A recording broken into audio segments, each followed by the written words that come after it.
நண்பர் கேட்டது ஒரு அருமையான கேள்வி. சிங்க் சல்ஃபேட் போட்டதுக்கு அப்புறம் கூட நிறைய பேருக்கு வந்து நெல் பயிர் வந்து மஞ்சளாக வந்து வரக்கூடிய ஒரு தன்மையை வந்து பார்க்குறோம்.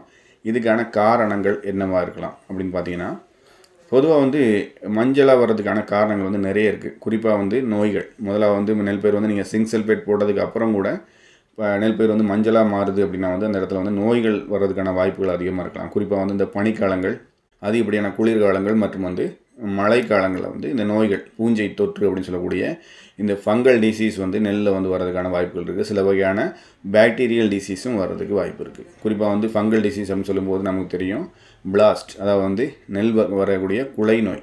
குலை நோய் வந்து இலை குலை நோய் அப்படின்னு சொல்லுவோம். அல்லது வந்து நிறைய அதில் வந்து நிறைய நெக் பிளாஸ்ட்லாம் இருக்குது. கழுத்து குலை நோய், இலை குலை நோய் அந்த மாதிரி நிறைய இருக்குது.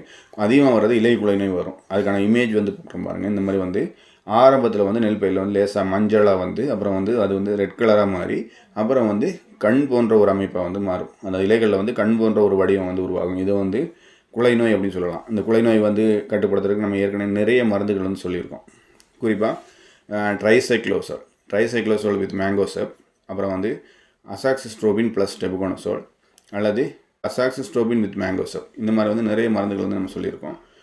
அதில் வந்து இப்போ குலை நோய்க்கான மருந்துகள் நிறைய வந்து நம்ம பார்த்துட்டோம். நிறைய வீடியோக்களை போட்டிருக்கோம். தேவைப்பட்ட அந்த வீடியோக்களையும் வந்து நம்ம சேனலில் போய் கிளிக் பண்ணி பாருங்கள். இது வந்து குலை நோய் வந்து வர்றதுக்கு வந்தால் இதை வந்து கொடுத்து நம்ம வந்து இந்த மருந்துகளை கொடுத்து நம்ம வந்து கட்டுப்படுத்த முடியும். அது மாதிரி வந்து பாக்டீரியல் லீஃப் பிளைட் அப்படின்னு சொல்லக்கூடியது வந்து பாக்டீரியா இலை கருகள் நோய். இந்த பாக்டீரியா இலை கருகள் நோய் வந்தால் கூட நெல் பயிர் வந்து நுனியிலேருந்து கருகும்.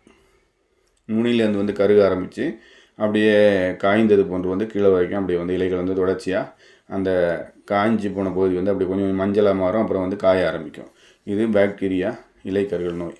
இதை கட்டுப்படுத்துறதுக்கு நம்ம ஏற்கனவே சொல்லியிருக்கோம். பாக்டீரிமைசின் நம்ம சொல்லக்கூடிய மருந்து, அது கூட வந்து அசாக்சிஸ்ட்ரோபின் வித் டெபுகோனசோல் அந்த மாதிரி மருந்துகள் கொடுக்கும்போது வந்து இதை வந்து மிக எளிமையாக கட்டுப்படுத்த முடியும்.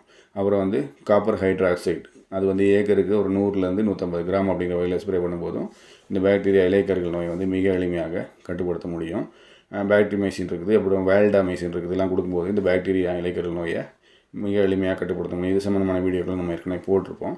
அந்த மாதிரி இந்த மேற்சொன்ன மருந்துகள் ஏதாவது ஒன்று கொடுத்தாலும் வந்து நீங்கள் மிக எளிமையாக கட்டுப்படுத்த முடியும். இந்த பாக்டீரிமைசின் சொல்லக்கூடிய நமக்கு தெரியும் டெட்ராசைக்ளின் வித் ஸ்ட்ரெப்டோமைசின் அந்த மாதிரி டெக்னிக் வருது.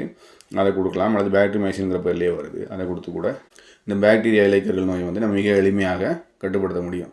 முக்கியமாக வந்து இதுக்கான காரணங்கள் அப்படின்னு கேட்டிங்கன்னா கிளைமேட் தான். கிளைமேட் வந்து ஒரு முக்கியமான ஃபேக்ட். அதிகப்படியான பனி, அதிகப்படியான குளிர் மற்றும் அதிகப்படியான ஈரப்பதம், காற்றில் காணப்படக்கூடிய அதிகப்படியான ஈரப்பதம் மற்றும் குளிர் காரணமாக கூட இந்த நோய்கள் வந்து வரலாம்.